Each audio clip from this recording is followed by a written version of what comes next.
Alright, hello and welcome back to Pathologic. Last time I made a horrible mistake and ended up making some progress on one of the side quests on day 1, so I kind of want to see that through. I have to. My curiosity is going to get the better of me, so I guess that's what we're doing today. At the very least, I have a hunch. I think the next step, we need to talk to Capella. But we need the kid there to tell us that it's Capella that we need to talk to. So we need to I didn't take that path in the dialogue tree the first time I did this little side quest thing. And so I think I'm going to have to do it again here. And so that's what we will be doing today. Maybe. If this turns out to be nothing, if I can't get it to work, then we're just going to go ahead and go to my day 2 save and read the letters and all that. But that is an issue for future me at this point. Hey yo, kid.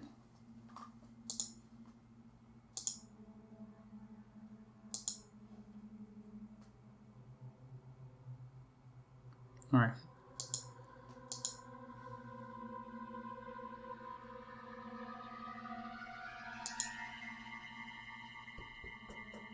So we already read through all this before, so that's nothing. It's you we need to talk to.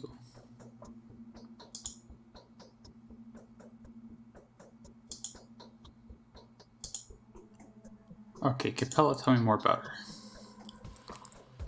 Well, Capella's Capella. Even though she's our foe, we still respect her. She's luring kids out of the tower, trying to organize a sect of some kind. And they worship her, for real. Well, it's understandable. She's the kind of girl you could even fall in love with. Too bad she's not on our side, of the river that is. Pride is the downfall of everyone. So we're saying that she's distributed the schmotters among the kids, right? The little ones are playing Epidemic again. Oh, okay. We already did all this here. So maybe I'll talk to Capella again just to see, but I don't think that's going to change the dialogue with her. I'm thinking at this point, we just gotta are we done with the quest then? Do we just report back? In any case, first thing, we're gonna go talk to Capella to see if that changed anything here. If not, maybe we just report back to whoever gave us the quest. I don't even remember who we got the quest from. Was it Laura? Laura seems like the most likely candidate for who gave us this quest. It doesn't tell us, right? It does not. Pretty cool.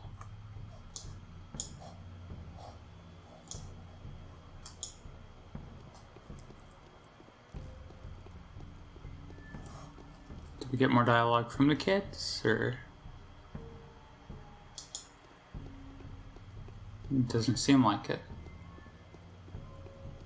Unless, do you have something?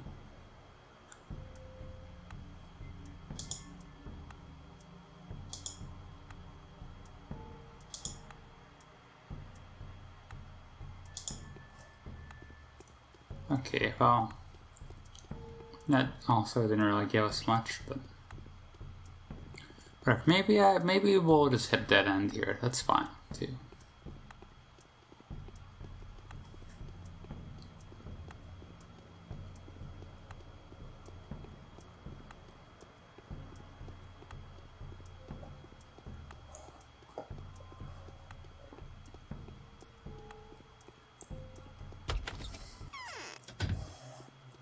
Alright, Capella, you got any new dialogue? The current in my veins.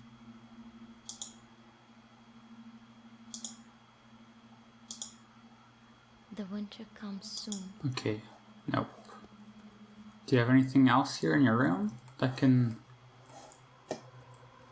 Oh, I think I can sleep in your bed, which is kind of weird.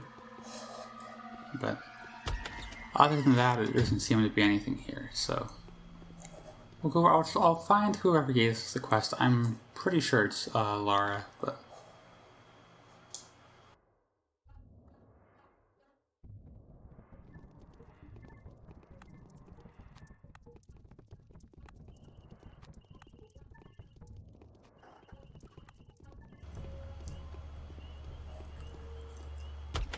Alright, so let's see if it was Laura in the first place that told me about this. It is not so dangerous to do wrong to most men. Well, if it is, she doesn't have anything more for us to say.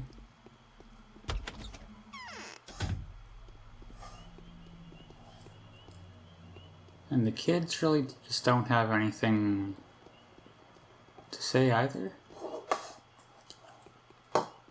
There we go.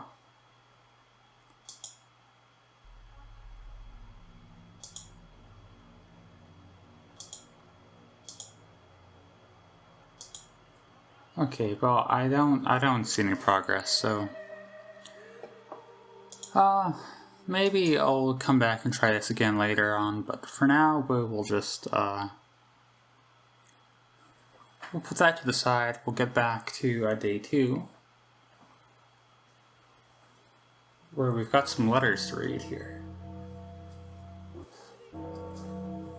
So, like, yeah, at midnight you get a few letters. So, like, I was worried I missed these at some point yesterday, but we found out that these 3 letters we get at the end of day 1, so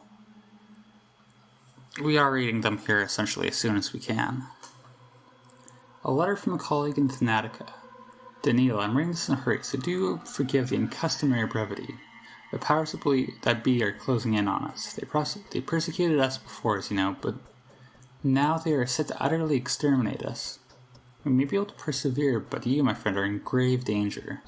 It's almost as if your destination was chosen to be the place of your burial. They say there is a kind of disease in the town, of a most lethal variety, perhaps plague itself. I mean, I'm the one who discovered that, essentially, right? I guess maybe technically young Vlad did, so they could have heard it from him, but it seems kind of odd that someone who would have to write to us would know about this already. But anyways, I have little doubt that the powers that be have set up your whole journey. Talman, that vermin, wants to get rid of you more than he wants to cease the outbreak. I wouldn't be surprised if it transpires that there are no medical personnel whatsoever in the town. They'll use it as a pretext to delegate the whole mess of it to you. If this is the case, I urge you to keep out of trouble. Stay safe, Daniel. Wait for the sanitary teams. They will arrive sooner or later. Take care, my friend. If they tell you to engage the plague by yourself, refuse it, even if your principals enjoin you to do otherwise. Our research is what matters the most, and we will not be able to go on with it if you are dead. Yours, A. The body's isolated. Bachelor. The body has been isolated, as far as I know. Reuben conducts the examination of it. Nevertheless, keeping in mind your discovery, I would advise you to come see me in the Rod first thing tomorrow morning. There is a matter of crucial importance that we need to discuss. Alexander Saburov. A letter from the powers that be. Is this... Okay. Bachelor Denkovsky.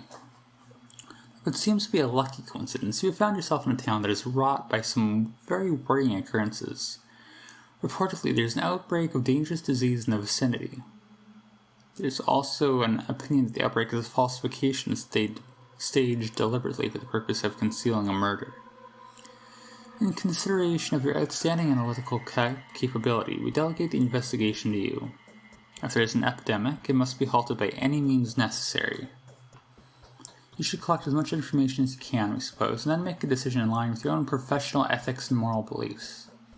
In order to implement your strategy, an inquisitor endowed with unrestricted authority will shortly arrive to join you. In the event that you are unable to curb the outbreak before their arrival, all power over the situation will be reassigned to them. P.S. It has come to our attention that you have recently requested permission to continue with your own research. The decision of whether or not such permission will be granted depends on the results of this assignment. Your success, therefore, has a bearing on your scientific reputation and your further academic career. Professor Tellman. Okay, this is a fun little setup we got going on here. And then, so, like, essentially, like, the power people are all, like, I mean, I think it's pretty clear what's happening here, but it's a nice little bit of, like, tension to get the game started here. And then day 2 morning, we get this letter from Saburov's morning note. Bachelor. As I've already informed you, I have a request to make. It is a matter of utmost importance. I will elaborate on the situation in detail as soon as you come to see me in the rod. In the event you consider our request to be outside your area of responsibility, I will have to contact someone else with this. However, there is little doubt in my mind that the incompetence of the volunteers I would recruit will result in them losing their lives. Alexander. Alright, well, that's our first thing to do today. Go talk to Sabarov. But first, you got anything for me, Eva? I've seen the angel of death by the window. Is it true, the thing that you found out? You don't have to comfort me, just tell me if it's true. Is there a hope that you're wrong? I've learned a lot of things in the last couple of days that I would have never considered to be true before. The standard. Is it true? Has Simon died of the sand pest?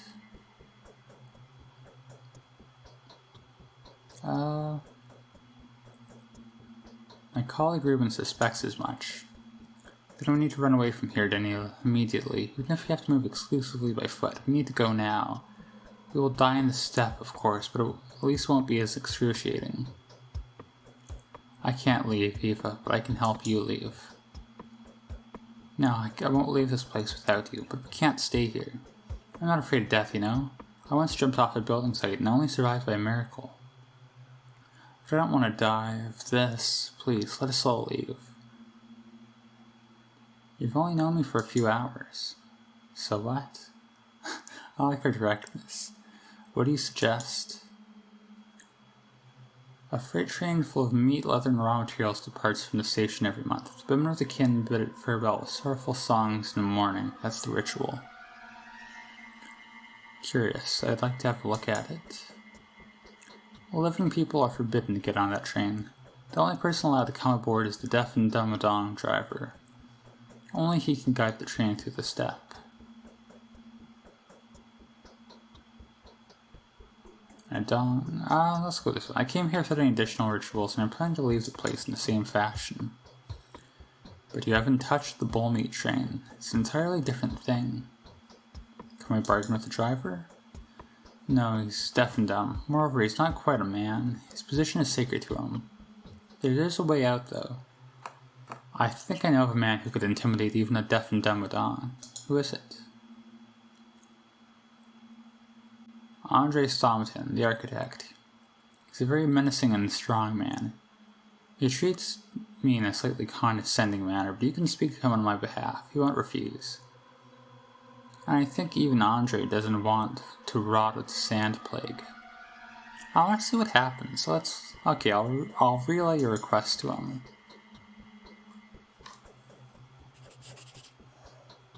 It's like this has to...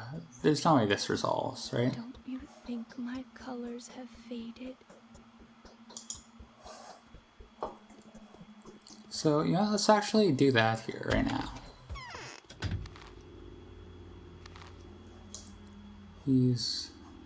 Where is that? It's over...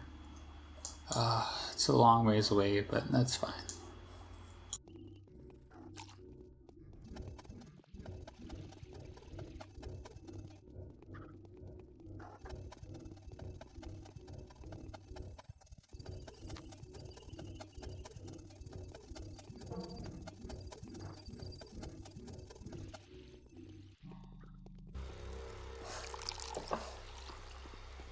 Alright, so we're here at the pub. Let's see how this quest is just supposed to go, just out of curiosity. Seems like Haruspex is planning to distill Twirin. Fast learner. Alright, so we've already been through this here.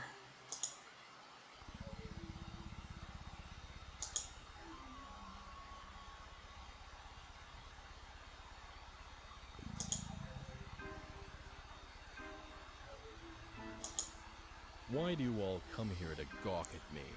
Okay. Here we go. Sir, take a load off your feet. Eva wants to flee the town before it's too late. She said only you can make that happen. Flee? Why in the world? Have yesterday's murders scared her so much? No one will dare lay a finger on her. A killer more dangerous than the steppe spirits at large. There will be an epidemic, Andre. Ruben told me it's called the sand pest. Does it ring any bells? What? Is that what Ruben said? Bullshit. 5 years ago, it spread like fire in a dry forest. Barack managed to grab it by the tail back then. If it were the sand plague again, drama queens would have spread all over the place yesterday. The town would have been crammed full of dead men by today. Really? On the other hand, Eva's somewhat right. Yeah, it's time to leave this place. Yesterday's orgy was disgusting. The fight for the throne is about to begin. I don't want to see its consequences. We can't stay here any longer. Are you with us? So we're leaving? If my brother agrees, of course. I'm obviously not going anywhere without him. I'll speak to him. Alright, I mean, it's as if every quest in this game is you're going between talking through a bunch of people. You're just relaying messages for the most part, but that's fine. I'm already getting at the point where the saves are going to be kind of weird, because, like, there's no way this quest resolves with us leaving, right? So, like, I feel... I mean, we'll see how it ends up, but I feel like I probably shouldn't have this be part of, like, the main save, just like we did with the Schmouder quest with the kids. But I don't know. I still do kind of want to save, because it might take me a couple of videos just to, like, finish this quest here. So if I can navigate properly. I don't know why I'm having so much trouble moving around all of a sudden. My man. Alright. Our respects, old boy. He's a hero. He'll join Worms, the Tweer Gatherers. Mark my word. Alright. We've been through this again too. There are fine things, old boy, which are more brilliant when unfinished than when finished too much. I can't shrug away the feeling that someone's scratching at the windowsill. Your brother suggests we escape this place. Escape this place? Is he out of his mind? A plague is about to break out here. The local sand plague strain, to be more precise. There are no medical records of it. However, you seem to have had the pleasure of witnessing it in action. I don't care. My body is so full of twirin that no disease will ever be able to even approach, let alone touch me. Same with my brother Andre, unless he gets it from his wenches. That's okay.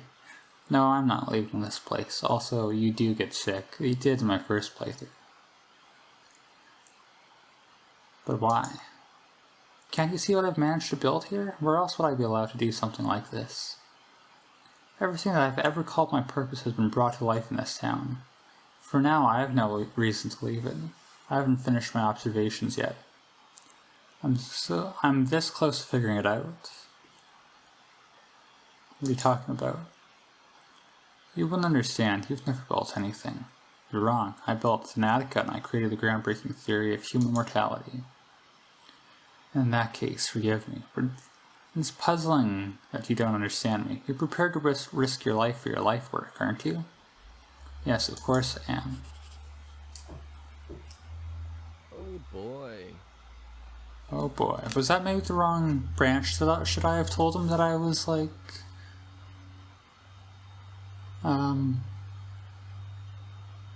He's waiting to see if it fell? I don't know. Okay, I don't know what this means, but let's go for it, just find out. Everyone's after a female figure. What is this? The vestiges of matriarchy? The snake mother, the abyss? Yeah. Actually, an unusual girl's been walking around our town lately. Do you know? They say she can work miracles with her bare hands. If I happen to meet her, I'll test her miraculous capabilities. She can probably ease my headache, right? This is the changeling, I'm guessing? What else can the girl do? She can heal the sick and incapacitated. Perhaps she's a healer, perhaps a saint, and perhaps she's just a fraud. I'd like to believe she's a saint. The world around us is rather low on miracles. She's a fraud for sure. Anything else? What if he can mix herbs? Fancy that. A new brew can come out of this. A new... you know, huh? Okay, this is actually a plot thing. I can't shrug away the feeling someone's scratching the windowsill. You seem to be depressed, too. The dream mistresses are silent. This is both sad and strange. Quite sad and strange. Even Lady Katerina won't bestow her poisonous psalms upon us. Tell me about those dream mistresses, Peter. Mistresses used to have some inexplicable magnetic motherly power over us. Katerina's problem is that she's a turncoat. You just can't stop in your tracks between the ridge and the abyss. You have to either climb or fall. Falling is easy. Climbing is commendable. What do you mean? Nothing really. She's a false mistress. That is what bothers me. She doesn't have the right to see things. Seriously, my twilight and daydreams are better suited to change her life, because I'm at least honest with myself and true to my conscience. I've never betrayed anyone. All my life I've been doing things I believe to be true creative work.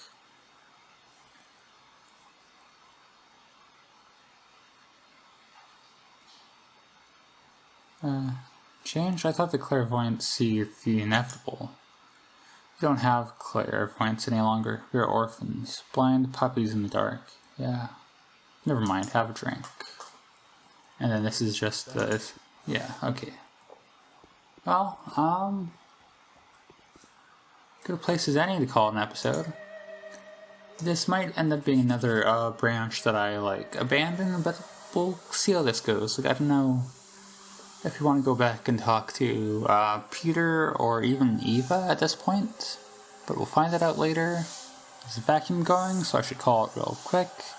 As always, thank you for watching.